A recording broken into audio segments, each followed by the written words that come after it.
Hi, I'm Gavin, and today I'm going to be reading Main Street by Jacqueline Woodsen. Autumn now. The leaves here in New Hampshire are the ones on the postcards.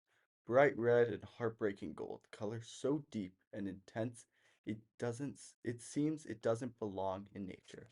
They sell the postcards at the pharmacy on Main Street, and tourists buy tons of them, scribbling things like gorgeous here and right out of our town, and bringing you home some maple syrup, and I can imagine living here one day.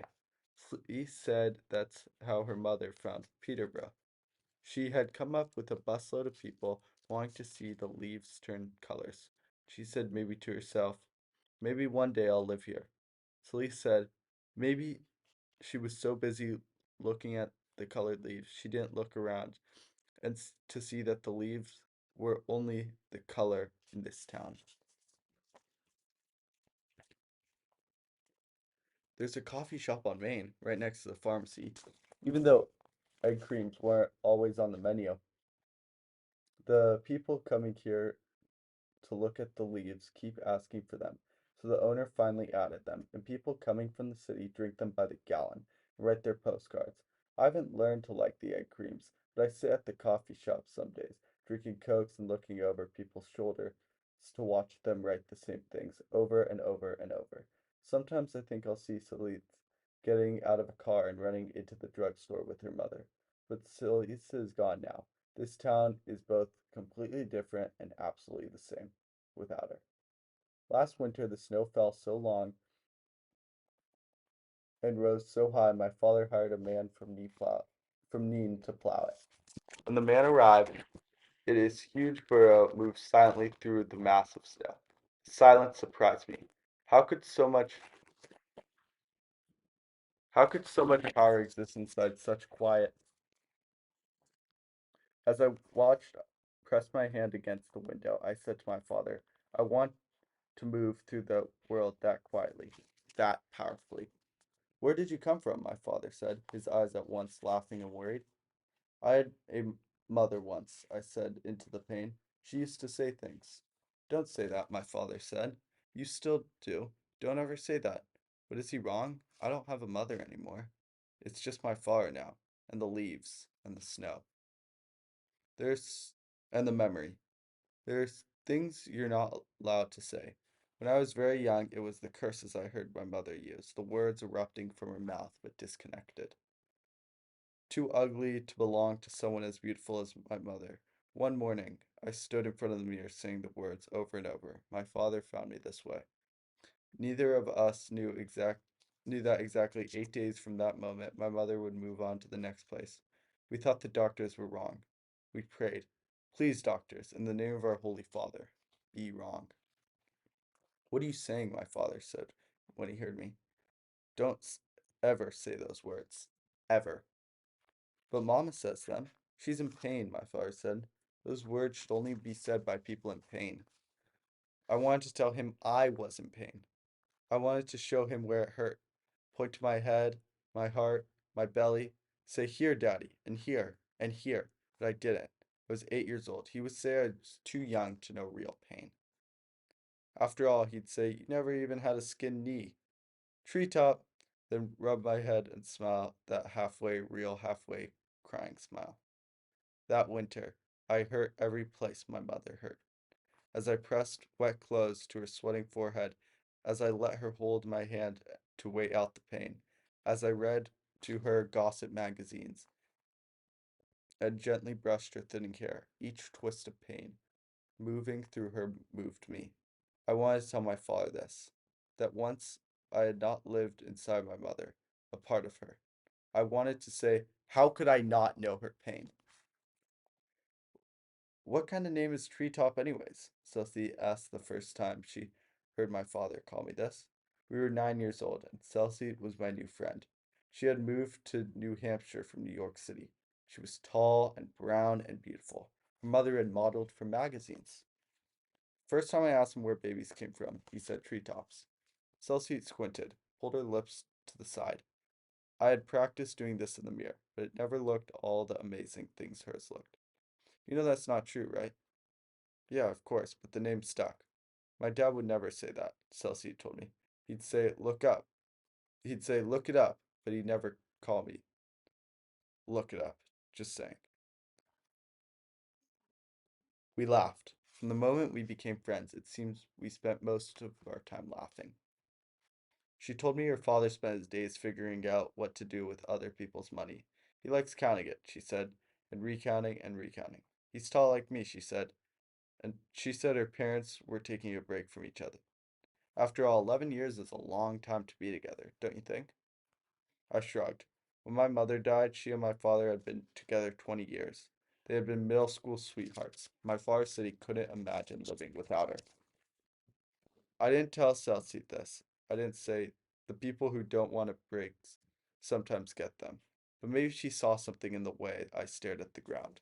We were at the park, which was empty and cold. We were dragging our feet below the swings, slowly moving back and forth. You miss her, huh? I nodded. I miss my dad, Celsi said, and I miss New York. I know me some missing. I looked up and she was smiling. Then we were laughing again.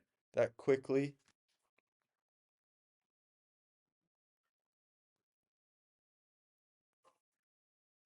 that quickly. We were looking at each other and laughing so hard we had to bend over, nearly falling out of our swings.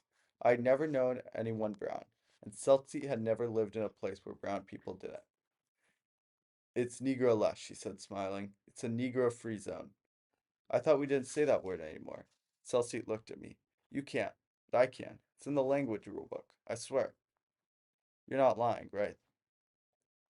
There really isn't. There isn't really a language book. Nope, not lying. There are all kinds of rule books.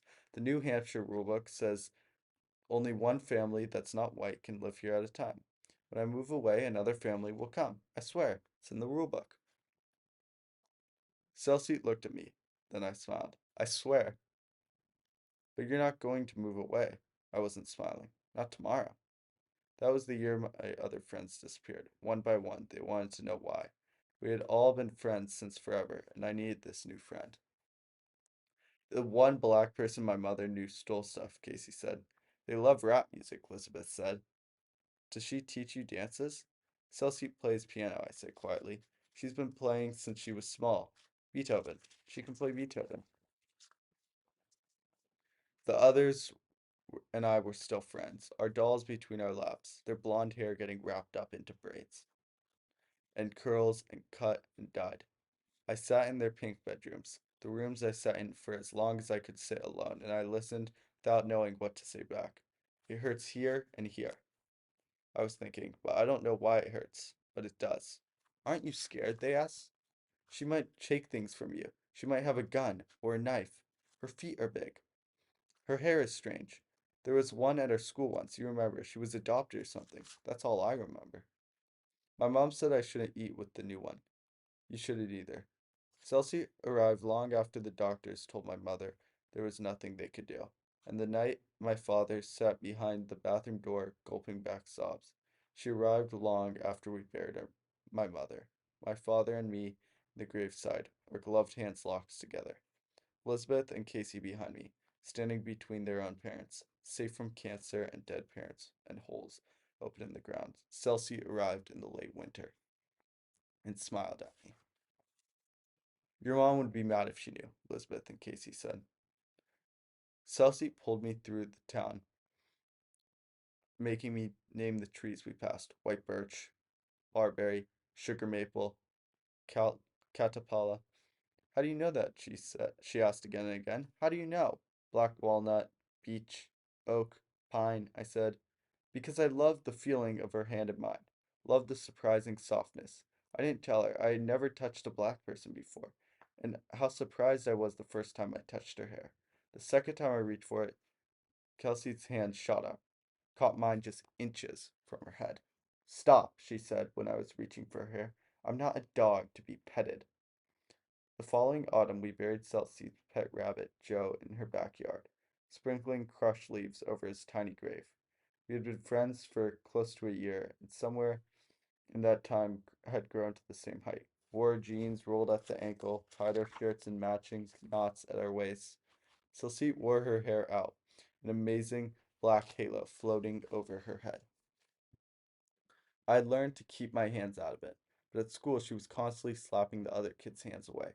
Some mornings, when she thought no one was looking, I saw her face dip into a sadness I had only seen on my father. Those days I wanted to grab her hand and hold on tight. But we were 11. What did we know about anything? Spring came again. I like you, Treetop, Celestine said to me one morning, but I don't like it here. But you love the leaves and the egg creams. My mom said we'd give it a year. It's been more than a year, Celestine said. She wouldn't look at me.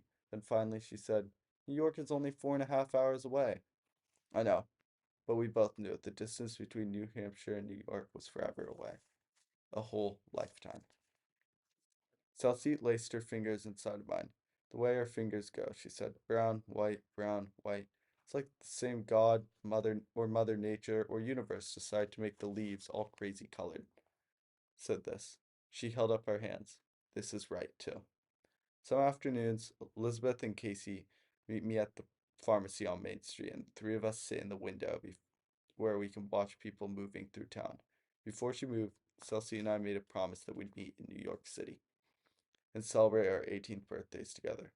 In a week, I'll be 12. It'll be here before you know it, Celsi said. Why are you squinting? Elizabeth asked me. You act like you're not even here. And she's right. I'm already leaving. I'm halfway gone.